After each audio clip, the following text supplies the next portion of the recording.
Nazar adalah niatnya. Niat, oke. Persiapan. Persiapannya adalah infak. Actionnya adalah sedekah. Ini hasilnya zakat. adalah zakat. Oke. Nggak ada yang satu sunnah, satu fardu, enggak gitu. Itu satu siklus. Satu kesatuan nggak bisa lepas. Iya. Nah, hasilnya adalah kesadaran saya yang bertumbuh. Harta saya yang bertumbuh. Hidup saya yang lebih mudah gitu. Itu artinya zakat.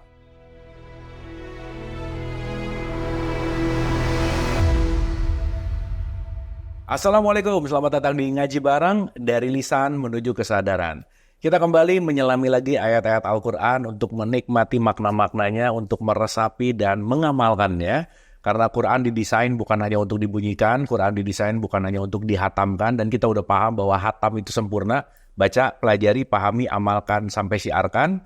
Dan kita sudah banyak membahas esensi-esensinya dan mempermudah bagaimana kita menjalani Quran untuk menjadi kesadaran dan lifestyle dalam keseharian. Kita udah bahas tentang konteks di mana mengamalkan dalam konteks yang namanya sedekah.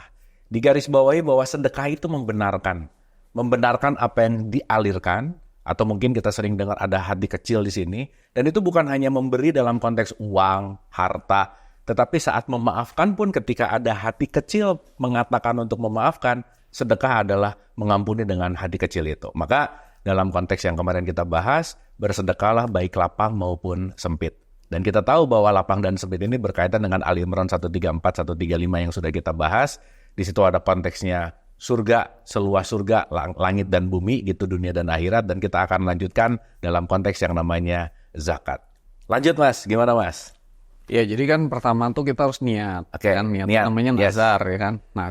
Nazar itu harus murni dari kepentingan kita, keinginan kita, kemauan kita, kehendak kita, apapun agenda pribadi kita gitu. Selisih lahudin, ya din itu artinya tunduk patuh. Lalu kemudian setelah itu bersiap-siap itu juga harus bekerja dan sebagainya gitu kan, atau mungkin mempersiapkan diri. Gimana saya mau bagiin ilmu kalau saya nggak punya ilmu gitu ya, kan, Bu? Betul. Ya, harus dialirkan dulu gitu. Betul. Mempersiapkan diri, hati, semua itu. Lalu setelah dialirkan kita action, membenarkan itu. Nah, di dalam proses ini di surat 65 ayat 7 kemarin di sebelumnya itu kita bahas bahwa Allah akan memberikan kelapangan sesudah kesempitan. Kelapangan ini bukan cuma sekedar kelapangan dunia tapi juga akhirat gitu. Jadi di tubuh kita lapang, lepas, tapi juga hati kita tuh di akhiratnya tuh lapang juga gitu. Nah, berarti hati kita, dada kita tuh lapang gitu. Lapang tuh artinya bisa menerima menjadi kontainer atau saluran yang lebih besar gitu kira-kira. Larinya sempit gitu. Hidupnya melarat gitu. Ya, jadi sekarang jadi lapang. Nah, coba kita buka ya. Nyata lapangnya itu juga di langit atau di non-fisiknya. Surat 6 ayat 125. I see. 6, 125. Wah, bagus nih perumpamaannya nih. Barang siapa dikehendaki Allah akan mendapat hidayah, petunjuk, dia akan membuka dadanya untuk menerima Islam. Dan barang siapa dikehendakinya menjadi sesat, dia jadikan dadanya sempit dan sesak seakan-akan dia sedang mendaki ke langit. Demikianlah Allah menimpakan siksa kepada orang-orang yang tidak beriman. Nah, di sini kata-katanya barang siapa dikehendaki Allah. Kang Abu, kita nanti mesti bahas mengenai kehendak ini ya. Dikehendaki atau menghendaki ya. Oh, ya mayasya itu ya. Mayasya ya. Bahas ya. Oke. Karena ada orang bilang bahwa ini prerogatif Tuhan gitu. Mayasya itu kalau Tuhan nggak menghendaki ya nggak akan bisa. Padahal kan nanti gimana tuh ya kita bahas ya. Nah, lalu kemudian karena nggak ada orang nggak dikehendaki dapat hidayah itu nggak ada. Karena hidayah atau hadiah kalau bahasa Arabnya ya, itu sudah diberikan sebelum kita minta gitu. Berkelimpahan tiada hentinya gitu. Jadi dia akan membukakan dadanya itu artinya bukan dada sebenarnya, dada fisik. Di sini artinya sodrohu itu artinya sodrohu itu sudur itu kesadarannya gitu. I see. Jadi kesadarannya itu akan dibuka untuk lil Islam, untuk pasrah berserah gitu. Ini lagi-lagi bukan ngomongin agama lah ya. Jadi dia akan kesadarannya lepas untuk menerima kesadaran untuk pasrah dan berserah. Begitu si kesadaran yang dibuka untuk dia pasrah dan berserah. Sebenarnya semua itu adalah diperjalankan. Bukan kita yang melakukan, tapi Tuhan yang melakukan. Jadi ilmu tertinggi kesadaran tertinggi dalam spiritual itu pasrah. Jadi kalau kita udah kesadaran dibuka untuk bisa dibantu untuk pasrah, jadi pasrah aja kita nggak bisa. Harus dibantu oleh Tuhan gitu ya. Untuk kemudian pasrah, memasrahkan segala-galanya, lalu kemudian berserah, menyerahkan diri kita kepada Tuhan. Udah itu udah jalannya udah, istilahnya modalnya udah cukup. Jadi modal spiritual tuh hanya pasrah dan berserah. Untuk Islam. Nah tapi kalau sesak, dia kesadaran jadi sempit dan sesak gitu. Baru dikasih orang ini ya udah nggak mau terima gitu. Apalagi Tuhan mau ngomong sama dia gitu kan. Nah itu siksa kepada orang-orang yang tidak percaya atau beriman. Lanjut ya 126 itu.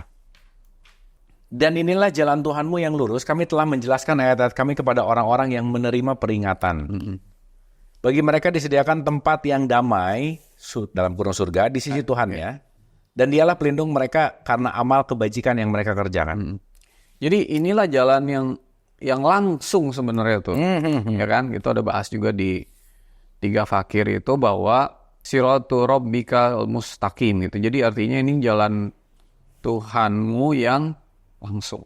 Sirot ya, yang di level 7 tuh ya. Ya, jadi ini kita bahas ya nanti ya. PR nih. Banyak nih PR. Banyak.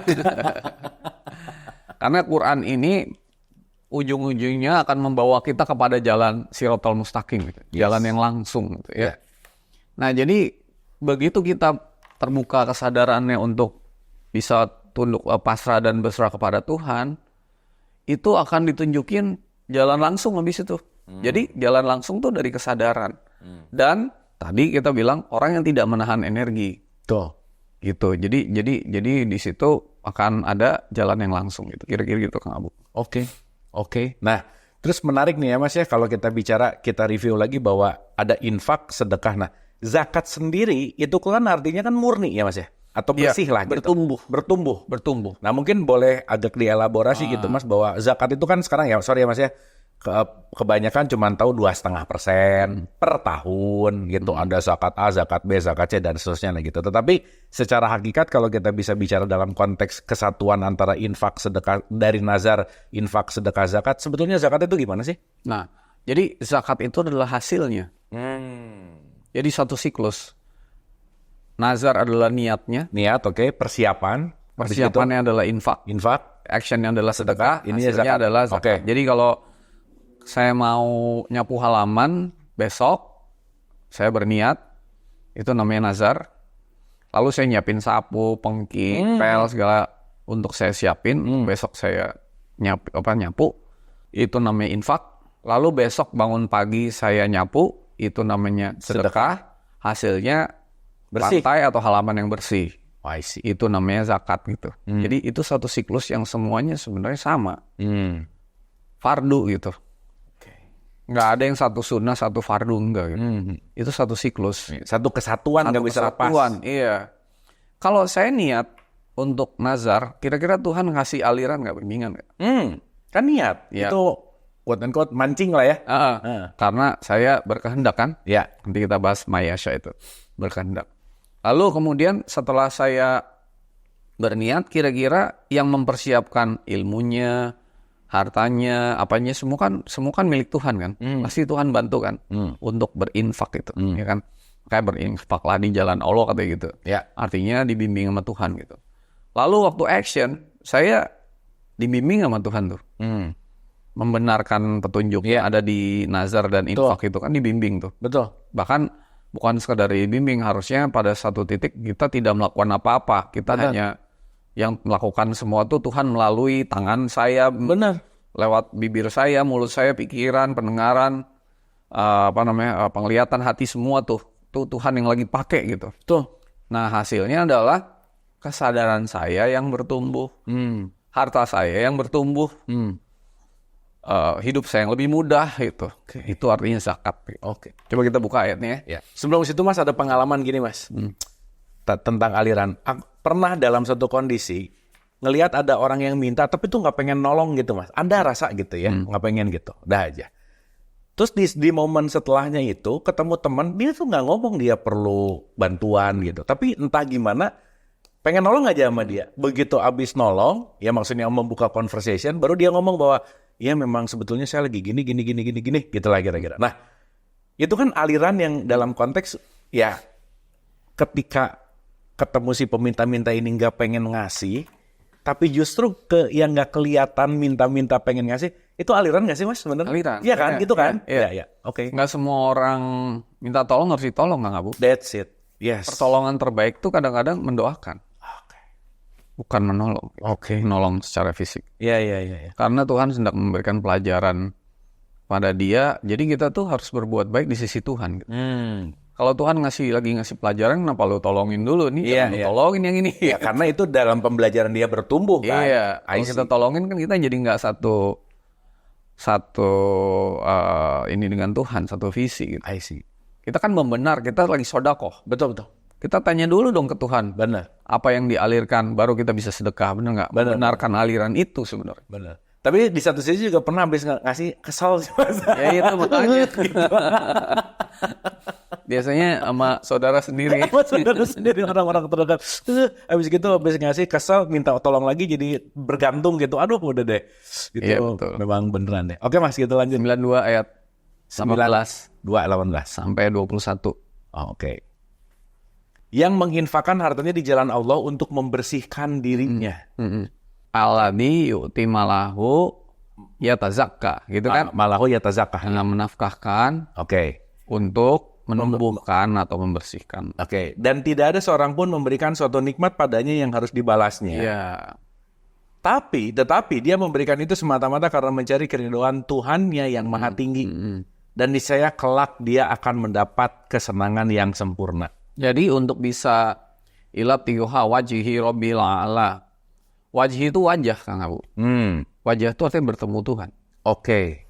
Gitu. Jadi orang yang sudah bertumbuh kesadarannya, sudah zakat gitu ya. Kalau dibilang membersihkan harta tuh saya nggak terlalu cocok. Harta tuh nggak ada yang kotor, yang bener tuh menumbuhkan gitu sebenarnya. Hartanya tumbuh. Hartanya tumbuh. I see. Tumbuh. Iya. Harta tuh kan macam-macam kan. Ini by the way ada kata-kata keridoan, Mas. Keridoan itu melakukan sesuatu sesuai aliran nggak sih sebenarnya maknanya? Iya, di sini wajhi. Ila betikoha wajhi rabbil a'la. Wajah Tuhan. Wala saufa yardo, dia mendapat kepuasan. Jadi artinya sebenarnya wajah itu artinya pertemuan. Oke. Jadi Quran ini akan mengantarkan kita untuk bertemu dengan Tuhan gitu. Ya kan? Makanya di 1810 kemarin udah kita bahas bahwa kalau kamu mau melakukan perjumpaan dengan berbuat baik dan tidak mempersekutukan Tuhan gitu. Ya, jadi apa namanya? Jadi hasilnya nih. Tadi kan udah satu siklus. Hasilnya dari zakat artinya kesadaran yang bertumbuh. Akhir hasilnya juga adalah bertemu dengan wajah Tuhan gitu. I see. Tapi wajah Tuhan bukan muka ya. Ya, bukan fisik wajah. Kan Tuhan bukan sesuatu yang serupa dengan makhluknya. I see. Di 42 ayat 11 gitu.